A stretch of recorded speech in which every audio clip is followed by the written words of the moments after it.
courage, hein. Faut se mobiliser, hein. Nous sommes là présents.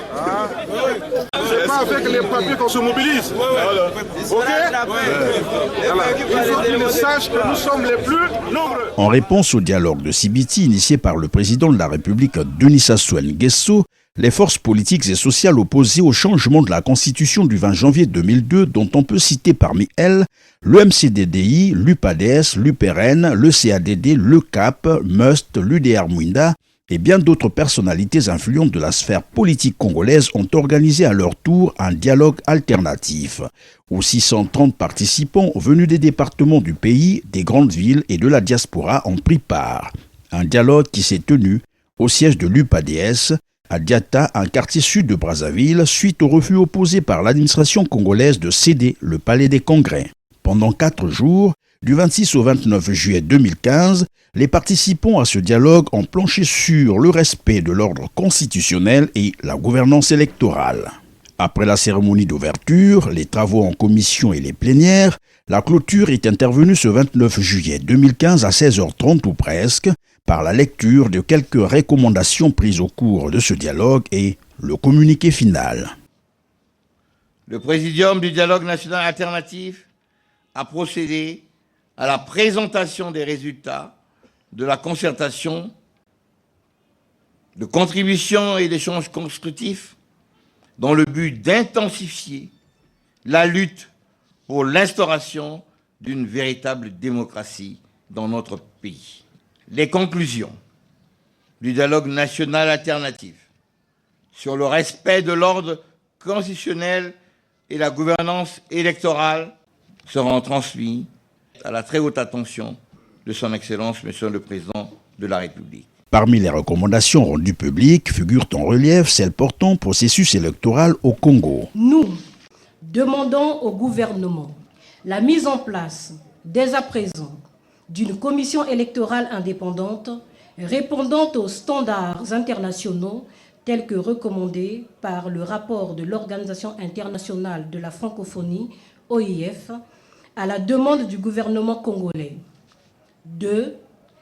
La révision du découpage électoral actuel et la reprise du recensement administratif spécial couplé à la biométrie avec l'appui des institutions internationales en vue de l'élaboration d'un fichier électoral de base informatisé et incontestable dans le but de régler définitivement le problème de la maîtrise du corps électoral de notre pays. Décision à prendre en extrême urgence compte tenu du délai électoral impératif prescrit par la Constitution. 3.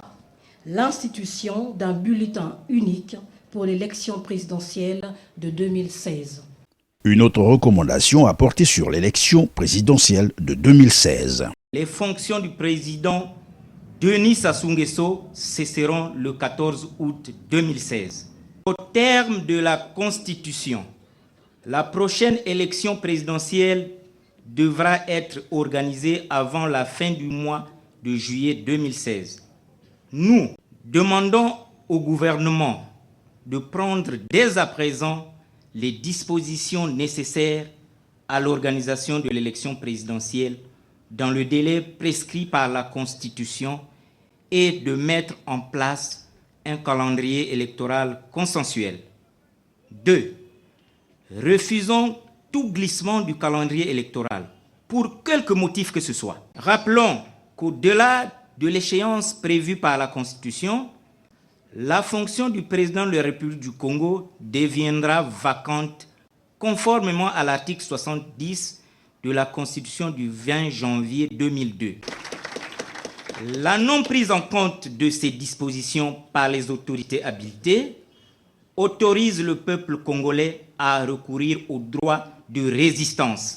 Les participants à ce dialogue ont également dénoncé les tracasseries policières et sécuritaires à l'encontre de tous ceux qui s'opposent au changement de la Constitution du 20 janvier 2002.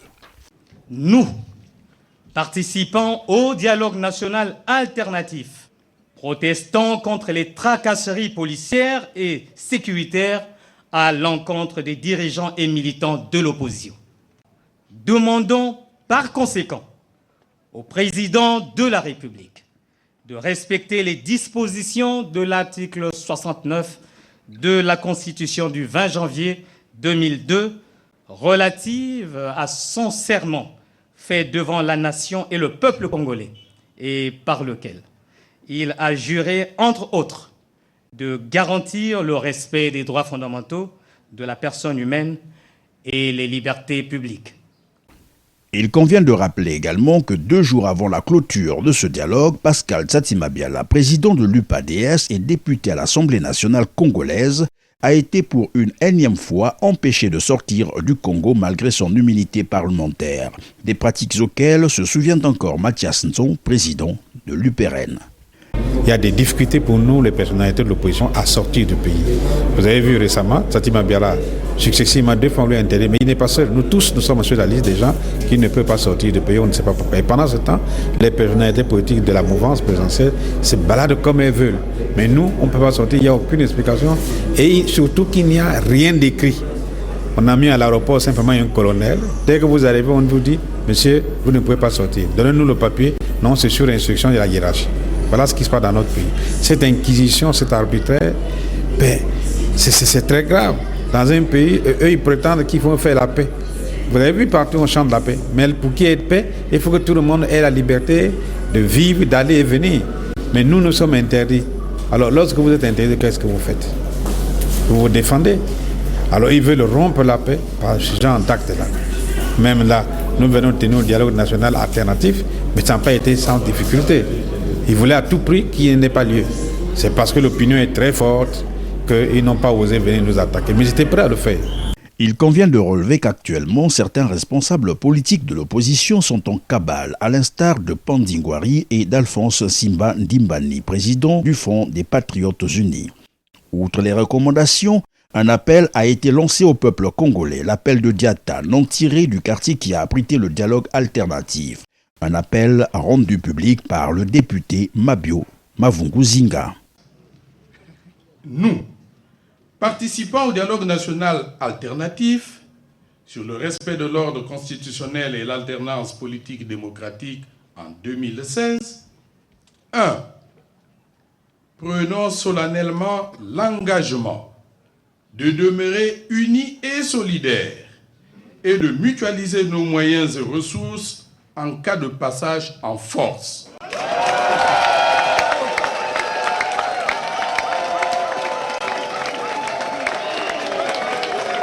2.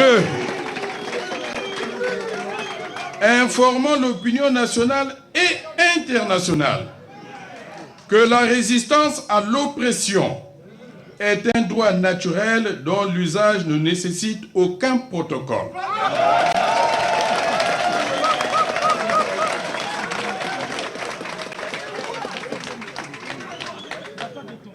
3.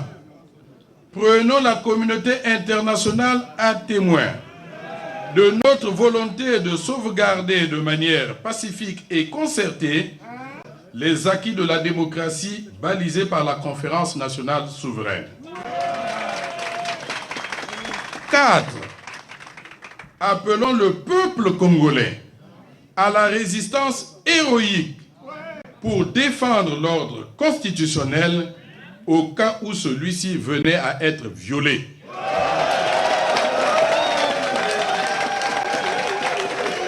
Clôturant les travaux du dialogue alternatif, le coordonnateur du FOCAD, Paul-Marie Pouelé, président du Présidium, est revenu sur les réelles motivations de ce dialogue avant de rappeler au président de la République, Denis Sassou Nguesso, que rien ne l'autorise à changer la Constitution du 20 janvier 2002. Comme il a toujours déclaré que faute de consensus, il va recourir au référendum constitutionnel, nous voulons le mettre en garde contre toute tentative qui consistera à s'engager dans une démarche qui n'aura aucun fondement juridique pour organiser un tel référendum. Le faire serait un coup d'État constitutionnel pour lequel les forces politiques de l'opposition congolaise s'opposeront par la résistance, donc par la désobéissance civile garantie par la loi fondamentale, faute de consensus. Aucune constitution au monde n'a prévu les mécanismes de sa propre destruction. Il n'y a donc pas de vide juridique à ce sujet. Tout ce que le président Sassou Nguesso reste à faire, c'est de respecter la loi, parce que la loi, c'est la loi. Elle est au-dessus de tous les citoyens, y compris du président de la République. Distingués délégués, mesdames, mesdemoiselles, messieurs, au cours de ce dialogue, nous avons pris des décisions importantes sous forme de recommandations et nous avons lancé un appel solennel à la résistance au peuple congolais. Il s'agit donc pour nous de faire triompher ces engagements parce que l'enjeu est de taille. Il est question de défendre la démocratie et la République.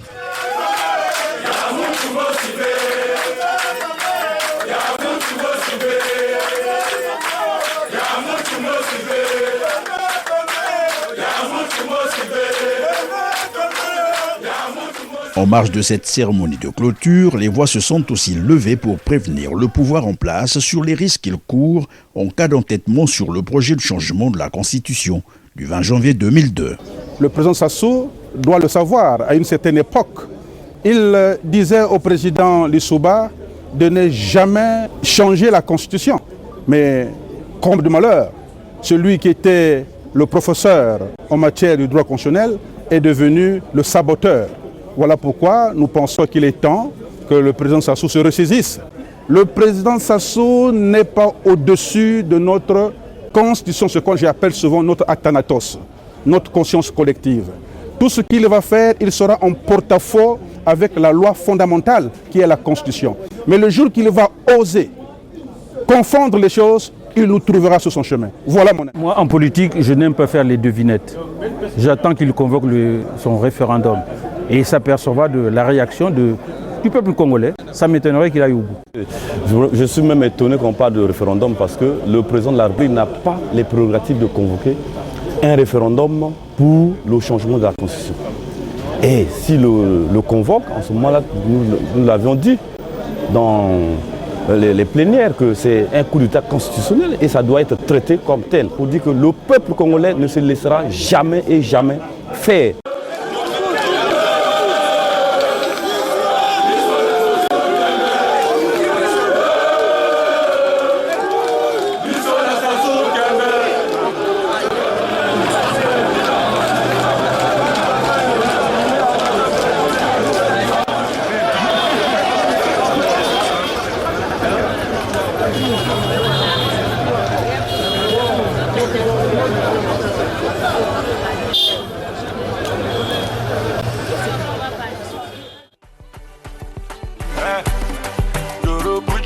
Et voilà, c'est tout ce qui manquait dans la ville de Pointe-Noire. Extra Pro.